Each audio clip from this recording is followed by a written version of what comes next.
Hello, friends, and welcome to episode 11. Today, I want to talk about receiving. I was talking with my business bestie the other day, and we had this deeply raw but elegantly delightful conversation about receiving. It came up for us around money, but it shows up in many ways for women in midlife. Women of our generation are programmed to put everyone else ahead of themselves. Be happy with what you have. Definitely don't reach for the stars, just like enough is enough. And in this thinking and this way of being, it leads us to not being able to receive from other people. For me, I didn't want to receive any help at all. It was like, no, you cannot help me. I got this. I can do everything on my own. And I would just push people away. And I would almost be insulted when people would ask me if they could help me. Because in my brain, it meant they are thinking that I can't do this on my own. But in their mind, they're thinking, oh, maybe I can help her because I like to help people. Their thoughts were never that I couldn't do it. It's that they wanted to actually help me be successful. So I resisted receiving for the longest time. In fact, as a matter of fact, I have been working on receiving for the past 3 years. That's how big this is in my life. I have been so resistant to this because of the fact that it meant in my brain that I was weak. And as soon as I transformed that, it helped me to receive. It totally changed the perspective on my life and how I would allow people in and allow people to help me and all of that fun stuff. And a big one that comes up this has a lot to do with the invisible workload too. Now, that's another episode. Go check out that episode because it's amazing. But the invisible workload, that's also how we are unable or not willing to, or just can't understand how we can ask for help. Like it's not possible because we're thinking that we should be able to do everything. And then when we have the thoughts that we should be able to do everything ourselves, we never ask for help. And that's how the invisible workload happens. When it comes to receiving, I want to talk about receiving money and women in midlife because this is a thing. This is a thing. And if we can narrow it down just to money for a second, we can relate that to all other ways of receiving in midlife. Money is an indication of our self-worth. We are only able to receive as much as we feel we're worthy of receiving. What? This is our glass ceiling. No matter how hard we try, no matter what we do, no matter where we go, we will only be able to receive this much because this is what we feel deep down inside in our subconscious that this is what we are worthy of receiving. I want to offer a thought around money because my money beliefs came from my parents. Now, when my parents grew up, they were middle class and they worked hard for their money. They did. They were smart with their money. They worked hard for their money. They saved their money and then they ended up doing well. But they came from families that didn't have a ton of money. Like my mom's family was middle class and my dad's family, I'd say, was maybe a little lower down, and money was a little bit more scarce for them. So in my parents' there wasn't as much money. And then my parents' parents. So as the further we go back, the more lack and scarcity there is. So you literally didn't have money and you weren't eating. Like that's what that meant. And they were raised with those mentalities. They're passed on generation to generation. And so when my parents raised me, they had those same thoughts of the parents that raised them from lack and scarcity. Now, like I said, my parents were very good with money. They worked hard and they were smart with their money.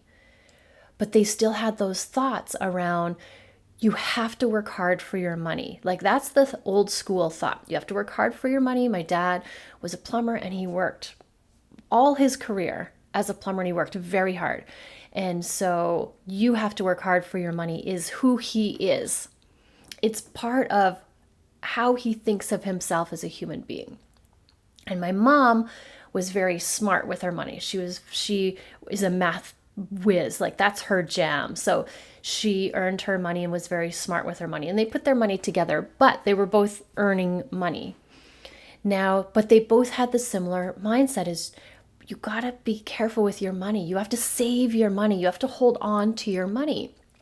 And without them actually sitting me down and saying, Heather, you got to work hard to get your money and you have to save your money because you never know. And the way you're successful is, by having lots of money, by saving your money, by being financially independent. And so I grew up with that. They never had said those things to me, but that's what they kind of showed to me with how they did their thing. And they did an amazing job. But for me, that kind of held me back because I have this subconscious thought of you have to work hard for your money. So when I worked in film and I was a key grip and I worked 14-hour days and I lifted heavy stuff, that philosophy worked great. That philosophy kept me going. That philosophy helped me to be very, very successful in that industry. But when I started my own gym for pre and postnatal fitness, starting my own business wasn't work all the hours. It was, I want to really make a difference in people's lives. And I'm a single mom with two young kids. So working all the time isn't my priority. I want to have a successful business and a good, home balanced life. And so I started with the concept of adding value, making a difference. The more value I add, then the more valuable what I'm offering is. So I was trying to go from per hour wage, which is limiting. You can only earn a certain amount when you work for somebody else and you earn a per hour wage. And I wanted to do the concept of value. The more value I add, the more money I can make. And I was successful in my business only to a certain amount. I didn't make a ton of money. I just kind of broke even, right? Like I was just paying my bills and all that kind of stuff. And that's not a problem for me because I don't need to be rich to be happy, but I do want to earn money and not have to worry about money. But I noticed that it was this sneaky subconscious that would only let me get to a certain amount of money. I could only make a certain amount of money because of the subconscious thought that this is the value, like the amount of effort I'm putting in. Yes, and so I wanted to change that. So I've spent many years being able to receive money, receive help, receiving all of it by knowing that it has nothing to do with the value of who I am as a human being. I can receive no matter how much value I think I'm giving. I'm still worthy of receiving. The amount I receive isn't based on the amount I put out. The amount I receive is based on how much I think I'm worthy of receiving. And so instead of doing more, I want to work on my thoughts around receiving. My thoughts about I am worthy. Yes, I am worthy. And so think about it from a money perspective of, I have my money tree. This is Heather's money tree. This is my money tree. And guess what? You have your money tree and it's over there and it's in a fence. And you are only allowed to pick from your money tree, but you can pick as much as you want. And I can only pick from my money tree, but I can pick as much as I want. And if I don't pick from my money tree, nobody else is going to pick from it. That money is just going to sit there on that tree. So this helps me to see the concept that if I pick all the money off of my tree, I'm not taking from somebody else. Somebody else isn't getting less because I picked all my money because I got so much. That's their tree. And they can decide to pick from the tree or they could decide not to pick from the tree. And I was deciding not to pick from the tree because I had the thought that the more I had, the less other people would have. I'd be taking away from other people. that there was somehow bad if I was helping people and changing their lives, that I was receiving money for it. So I couldn't receive. I could only receive a certain amount. So no matter how much I did, no matter how much I showed up, I would only receive this amount because my subconscious brain had put that cap, that ceiling on me. But now I know I can go and pick all the money from my tree, and more will grow and more will grow. And I can keep picking from that as long as I see it from a place of abundance. It's just a thing. It's just, we put so much pressure and value, self-worth on money. And we want to really work on demystifying that and totally shaking off that ickiness that I just talked about around money and receiving in general. Because you don't have to think about receiving as a weakness. You could think about it as a superpower. For example, I love to help people. It is my passion, my life purpose. It is why I exist, to help people. I love helping people. So when somebody comes to me and needs help, I don't think, oh my God, they're so weak. No, I think, wow, what a brave, courageous person for coming and asking for help. I love this person already. That's what I think. And when I help someone, it makes me feel good. So I know if I'm asking someone for help, it's going to make them feel good that they're helping somebody. So it's really important that we can see what is our subconscious thinking about receiving. Where did it come from? Is it even true? Or is that somebody else's perception of it? And when we look at like the example I gave, it's somebody else's, like my parents, and then their parents, and then their parents, and then their parents. Like we're passing on these thoughts and beliefs that we're not questioning at all. We're just inheriting them without questioning them at all. And I'm here to say, question everything. Let's question all of it. Why do I have this thought about money? Why do I put so much value on how much money I make? And making that mean how valuable I am in the world based on how much money I make. Where did that come from? Does that serve me? Does that feel good for me? Heck no, not at all. And so when I go about my business, the way I work my business, the way I run my business, is I have this thought that instead of an hourly wage, like I'm going to work with you for this much and earn this much. My thought around money is I could talk to somebody for 30 seconds and I could say one sentence. And when that person hears that one sentence, it totally resonates with them and opens up something in their brain that they've never even thought possibly before.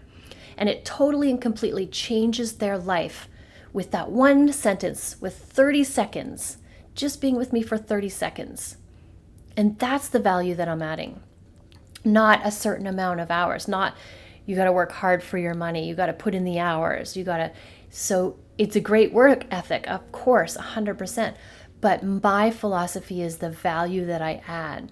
So every time I do something, like for example with this podcast or with my emails or everything I do, I'm trying to add massive value because I believe that somebody can have a breakthrough if they hear one sentence in a way that they've never heard it before, said in a way that clicks to a part of their brain that they've never accessed before, opening up a possibility that's never been revealed to them before. And this is how you make a big difference in the world. This is how I go about my day. This is how I run my business, thinking about that person and what value could I add, and that would totally give them a transformation that they've never had before, so that they can get different results, to kind of shake them out of their beliefs that they had before. And so when I'm giving like this, what helps me to give like this is knowing that I can also receive this. So when I get coached, I am receiving. I'm open to the receiving. I want to receive. And so, how do I get better at receiving? Is when somebody offers me something, and maybe even it's a compliment. Maybe somebody offers me a compliment and says, Heather, I like your glasses. Instead of saying, these things, I just got them from Costco and yeah, they're nothing, I would say, thank you, I received that. And I totally am open, I'm vulnerable, I'm here for all of it. And I'm like, thank you, and I receive it. I don't need to justify it, or I don't need to like minimize it. I just receive it and I soak it all in. And trust me, it's hard at first, but the more you do it, the better you get. That's the atomic habits. If I every day work a little bit at getting better at receiving and opening up my ceiling for receiving and knowing that I can receive as much as people want to give to me, as much as comes my way, and it doesn't mean anything about if I'm worthy of receiving it or not, then every time I do that, I get better and better at it. I'm flexing my muscle, I'm working on my muscle. And every day that I work on that muscle of receiving, my receiving muscle, it gets bigger and stronger. And then before you know it, it's a huge receiving muscle. And I just walk around flexing it all the time. It's so good, so cool. And then I love that part of myself. It's so much fun to receive. So much fun to receive. So start with the small steps. Notice the resistance when it comes up. Oh, you'll feel it in your body and you'll be like, oh yeah, I'm wanting to not receive. And then do the work. Do the work around it. Notice the subconscious thoughts, the old beliefs, call them out. Feel all the feelings. Feel how icky it feels to receive and just process it. Don't push it away. Feel it. Allow it. Know that you won't die. It's not a bad thing. You can feel this feeling and process it and come out the other side. And then receive it. It's going to feel uncomfortable at first, but it does get easier over time. And then we can let go of these archaic thoughts that it's weak for us to ask for help and skyrocket your self-worth. And along with it, your ability and willingness to receive. Oh, they go hand in hand, and it's so delicious to see this, to put this together. And because you are here right now, I want to leave you with this, that kind of thought here. Because you are here right now on this amazing planet means that you are worthy. Just as you are here right now, you don't need to be or do or have anything. You just need to be you, and you are worthy. If you weren't worthy, you wouldn't be here. So just know that you're being here alone. Nothing else means that you are worthy and you can receive. So receive, my friends. Receive, receive, allow it, soak it in. And let's break this glass ceiling of self-worth and receiving. And let's have fun doing it. Let's see how much we can receive and love every second of it, because you are worthy. Thanks for listening, my friends. Always love yourself first and have an amazing day.